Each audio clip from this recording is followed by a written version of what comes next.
മുപ്പത്തിയെട്ടാം ദിവസം. അസൂയ ആത്മാവിനെ കാർന്നു തിന്നുന്ന വിഷം. മറ്റൊരാളുടെ നന്മയിലോ വളർച്ചയിലോ ദുഃഖം തോന്നുന്ന അവസ്ഥയാണ് അസൂയ. ഇത് മറ്റൊരാളെക്കാൾ ഉപരിയായി നമ്മെ തന്നെയാണ് നശിപ്പിക്കുന്നത്. ശാന്തമായ മനസ്സ് ശരീരത്തിന് ജീവനാണ്. അസൂയ അസ്ഥികളെ ദ്രവിപ്പിക്കുന്നു. സുഭാഷിതങ്ങൾ 14-ാം അധ്യായം 30-ാം വാക്യം. അസൂയയും സ്വാർത്ഥതയും എവിടെയുണ്ടോ അവിടെ അസ്വസ്ഥതയും എല്ലാത്തരം തിന്മകളും ഉണ്ടാകും. യാക്കോബ് 3:16. ഇതിന്റെ അർത്ഥം എന്താണ്? അസൂയ നമ്മുടെ ഉള്ളിലെ സമാധാനം കെടുത്തുകയും നമ്മെ തിന്മയിലേക്ക് നയിക്കുകയും ചെയ്യുന്നു. കായേൻ ആബേലിനെ കൊന്നത് അസൂയ മൂലമായിരുന്നു. നമ്മുടെ സഹോദരന്റെ വളർച്ചയിൽ സന്തോഷിക്കാൻ കഴിയാത്തത് ആത്മീയമായ വീഴ്ചയാണ്. അല്പം മനഃശാസ്ത്രം. സാമൂഹ്യ താരതമ്യം, സോഷ്യൽ കമ്പാരിസൺ തിയറി ഇതിനു മുൻപേ സൂചിപ്പിച്ചിട്ടുണ്ട്.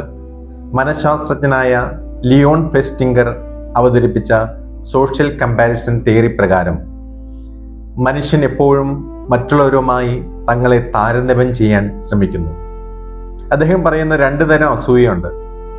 ഒന്ന് നശീകരണാത്മക അസൂയ, മറ്റൊരാൾക്ക് ലഭിച്ച നന്മ ഇല്ലാതാകണമെന്ന് ആഗ്രഹിക്കുന്നത്. ഇത് മാനസിക സമ്മർദ്ദവും നിരാശയും ഉണ്ടാക്കുന്നു. 2 പ്രചോദനാത്മക അസൂയ, മറ്റൊരാളുടെ വളർച്ച കണ്ട് എനിക്കും ഇതുപോലെ അധ്വാനിച്ച് വളരണം എന്ന് ചിന്തിക്കുന്നത്. ഇത് പുരോഗതിക്ക് സഹായിക്കുന്നു. സ്വന്തം കഴിവുകളിൽ വിശ്വാസമില്ലാത്തപ്പോഴാണ് ഒരാളിൽ അസൂയ വേരുപിടിക്കുന്നത്.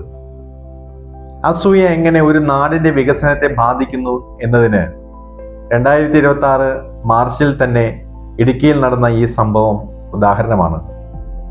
ഇടുക്കിയിലെ ഒരു ഗ്രാമത്തിൽ ഏതാനും യുവാക്കൾ ചേർന്ന് അത്യാധുനിക രീതിയിലുള്ള ഓർഗാനിക് ഫാമിംഗ് ഹബ് ആരംഭിച്ചു.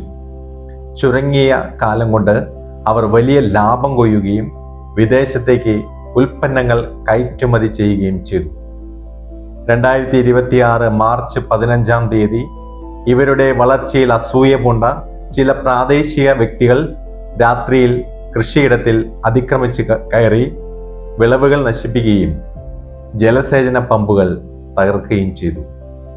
CCTV ദൃശ്യങ്ങളിൽ നിന്ന് പ്രതികളെ പിടികൂടിയപ്പോൾ അവർക്ക് സാമ്പത്തിക ലാഭമൊന്നും ലഭിക്കാനല്ല, മറിച്ച് ആ യുവാക്കളുടെ വിജയം സഹിക്കാനാകാതെയാണ് ഇത് ചെയ്തതെന്ന് അവർ സമ്മതിച്ചു.